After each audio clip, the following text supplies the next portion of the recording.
Good evening. This is week 6 of Social Work 633, and let's go over the requirements for week 6.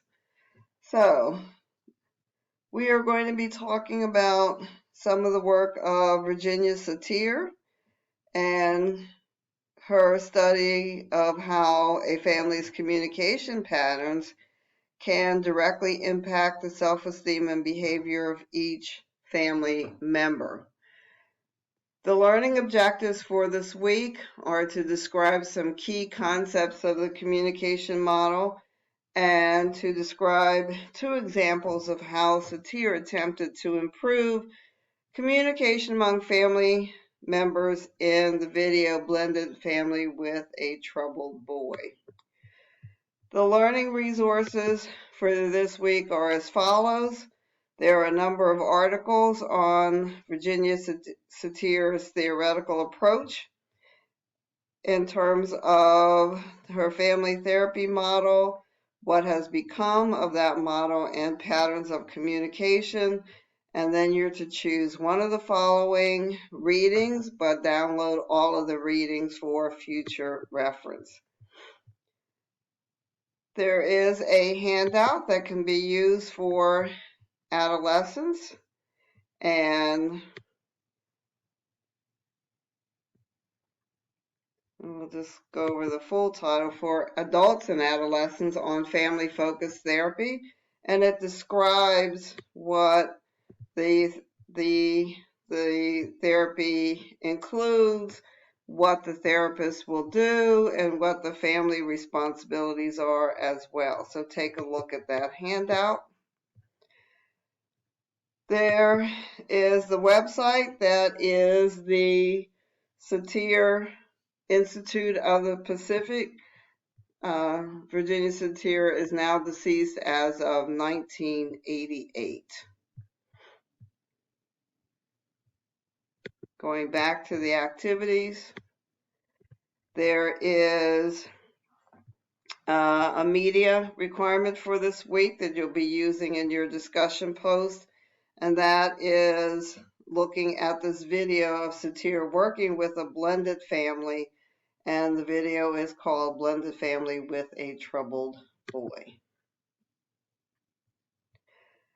So the first discussion post is after you've looked at that video that I just mentioned, you are to indicate how would you describe the communication style of the various family members, how exactly did Virginia Satir use herself as a model of healthy communication, and what are 2 examples you saw of how she attempted to help members be healthier in their communication with each other.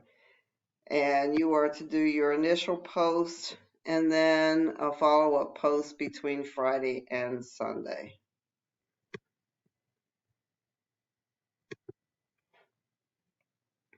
The next learning activity is your group family therapy theory grid. This, I believe, is now the 3rd installment, so you will be talking about communication theory. Please make sure that all members of the group participate fully, and as always, the group gets 1 group grade for the submission. And this is due by Sunday of week 6.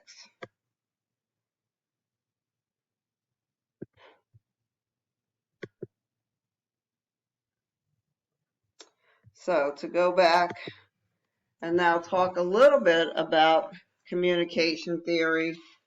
Sometimes when the communication theoretical approach is described, it's described as 4 categories of communication, sometimes noted as having a 5th. So the first category are the blamers, and the blamers find fault with everything. They never accept their own role in behaviors that are occurring in the family and often are the initiators of conflict. The placator is out to please everyone. They're not assertive. They don't agree, but they also don't disagree. So they're less likely to initiate conflict and their main concern is how others perceive them. The next category in terms of communication theory is the computer. And their behavior is often displayed as very correct and proper with no emotions, but that may be masking feelings of vulnerability. This group can be seen as cold or unfeeling, but there may be fireworks that are brewing underneath. The computer makes value judging statements. The next category is the distractor, and distractors seek attention to hide and or compensate for feelings of loneliness and inadequacy. They use emotions like anger to avoid issues or to manipulate how others feel.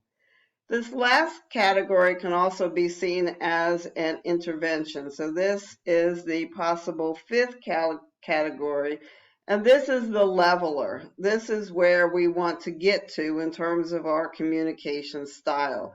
So levelers are assertive. This is an assertive communication style. They display emotional balance. They're able to relate to all kinds of people. The goal is mutual problem solving. They don't have to, they don't feel threats to their self-esteem. They operate with congruency, and that means what they say and their body language matches. This can be used to solve problems and to solve conflicts. So the goal in communication theory is to get members to be congruent and to point out incongruent behaviors. Behaviors where we're saying one thing, like I am fine, but their body is displaying something else because they are crying. The body will give away what we are truly feeling. So the goals in communication theory are to try to get people to be their true selves, to be congruent, to engage in active listening, which is very important and should be practiced in all aspects of social work practice. Satir, actually, in her video, you will see that she uses touch a lot. So you might consider how that aspect of how she communicates would work from a cross-cultural perspective and with some of the ideas and beliefs that we have come to think about these days in terms of touch and whether or not we should engage in touch with our clients. So with that, I look forward to reading your assignments for this week. If you have any questions, please get back to me as quickly as possible. I strongly suggest using the inbox in the course itself. Those posts, I believe, show up not only in the inbox in the course, but they also show up in Outlook. But I believe if you just put in an email in Outlook, it does not show up necessarily in the course inbox. And while I check the course inbox very frequently, I'm less frequently to look at Outlook. So just make that note if you want to communicate with me quickly. You can also always give me a call at 215-880-4718, or an alternative email is norma.thomas13@gmail.com. So again, have a wonderful, wonderful week.